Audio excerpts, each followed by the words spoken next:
도마복음 시리즈 7부 최후의 퍼즐 도마복음 vs 정경복음서. 이단아인가? 숨겨진 진실인가? 그동안 우리는 모래 속에 묻혀있던 이 신비로운 책을 꺼내서 먼지를 털고 그 안에 담긴 암호 같은 이야기들을 하나하나 풀어보았는데요. 오늘 바로 진검승부입니다. 우리가 교회에서 흔히 접하는 마태, 마가, 누가, 요한, 즉 4대 복음서와 이 도마복음을 링 위에 올려놓고 정면으로 비교해 보려고 합니다. 과연 도마복음은 성경에서 떨어져 나간 미운 오리 새끼일까요? 아니면 우리가 놓쳤던 백조일까요? 오늘 영상의 후반부에는 현대 신학자들이 가장 꼴머리를 앓는 도마복음의 진짜 어려운 핵심 의미까지 싹 다 정리해 드릴 테니까요. 끝까지 채널 고정해 주세요. 자, 그럼 시작해 볼까요? 가장 먼저 눈에 띄는 차이는 바로 형식입니다. 여러분이 성경을 펴서 복음서를 읽으면 어떤가요? 예수님이 태어나고 기적을 행하고 십자가에 못 박히고 다시 부활하는 드라마틱한 스토리가 있죠? 하지만 도마복음은 다릅니다. 여기에는 탄생설화도 십자가의 고난도 부활 사건도 기록되어 있지 않습니다. 오직 예수께서 말씀하셨다로 시작하는 114개의 짧은 말씀들만 나열되어 있죠. 비유하자면 4대 복음서가 예수님의 전기 영화라면 도마복음은 예수님이 트위터 어록 모음집이라고 할 수 있습니다. 도마복음은 예수님이 무엇을 했느냐가 아니라 무엇을 말했느냐에만 집중하고 있는 것이죠. 본론 이 죄인인가 망각한 자인가? 구원관의 차이.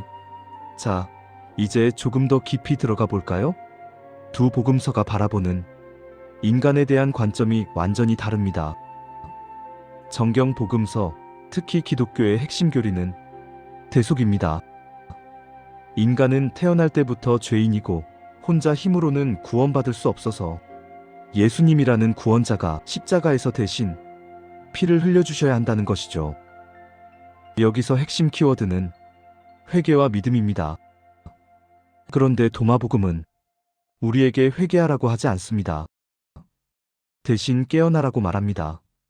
도마복음의 관점에서 인간은 죄인이 아니라 자신이 신의 빛에서 왔다는 사실을 잠시 까먹은 기억상실증 환자입니다.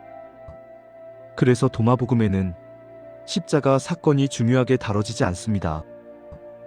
구원은 누군가 대신해주는 게 아니라 예수님의 말씀을 듣고 내 안의 빛을 발견해서 스스로 깨어나는 각성의 과정이기 때문이죠. 본론 3 공통점, Q자료의 미스터리. 그럼 도마복음은 성경이랑 완전히 딴판인가요? 라고 물으실 수 있는데요. 놀랍게도 겹치는 내용도 꽤 많습니다.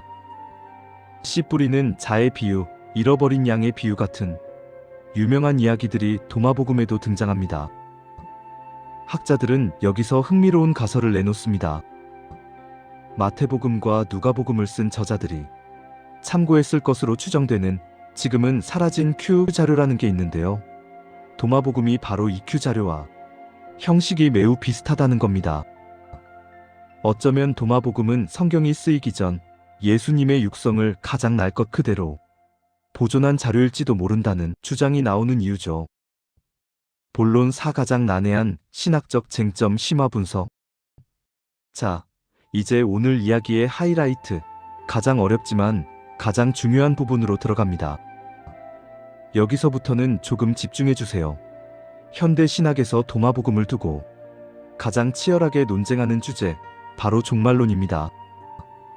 우리가 아는 성경의 종말론은 미래형입니다. 세상 끝날에 심판이 있을 것이고 그때 하나님 나라가 올 것이다.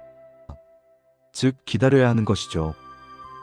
하지만 도마복음은 충격적인 선언을 합니다. 아버지의 나라는 이미 이 땅 위에 퍼져 있다. 그러나 사람들이 그것을 보지 못할 뿐이다. 도마복음 113절. 이것을 신학 용어로 실현된 종말론이라고 합니다. 천국은 죽어서 가는 곳도 미래에 오는 것도 아닙니다. 깨달은 자의 눈으로 보면 지금 우리가 발 딛고 있는 이곳이 바로 천국이라는 겁니다. 시간의 개념을 완전히 무너뜨리는 파격적인 사상이죠. 또한 도마복음은 철저한 비유원론을 이야기합니다. 안과 밖, 남과 여, 위와 아래, 신과 나, 이 모든 구분이 사라지고 하나가 될 때 비로소 천국에 들어간다고 말합니다. 이것은 불교의 깨달음이나 현대 양자물리학의 세계관과도 묘하게 맞닿아 있어서 현대 지성인들이 도마복음에 열광하는 이유가 되기도 합니다. 결론, 도마복음이 남긴 유산 정리해보겠습니다. 도마복음은 2000년 전 이단으로 몰려 땅속에 묻혔습니다. 하지만 아이러니하게도 그 덕분에 어떤 수정이나 편집도 거치지 않고 타임캡슐처럼 보존되어 우리에게 도착했습니다. 이 책은 우리에게 묻습니다. 당신은 무조건 믿으려 합니까? 아니면 이해하고 깨달으려 합니까? 당신은 구원을 밖에서 찾습니까? 아니면 당신 안에서 찾습니까? 도마복음이 정경 복음서를 대체할 수는 없을 겁니다. 하지만 정경 복음서가 보여주지 못했던 예수님의 또 다른 얼굴, 즉 종교 지도자가 아닌 영혼의 스승으로서의 예수님을 만나는 데에는 도마복음만 한 지도가 없습니다. 지금까지 7부작 시리즈를 함께 해주셔서 감사합니다. 도마복음을 통해 여러분 내면의 빛을 발견하는 계기가 되었기를 바랍니다. 다음 편은 도마복음과 영지주의입니다. 이 시리즈는 주로 영지주의적 관점에서 도마복음을 다루는 내용입니다. 많이 기대해주세요. 내용이 유익했다면 구독과 좋아요 부탁드리고요. 저는 더 흥미로운 이야기로 돌아오겠습니다. 감사합니다.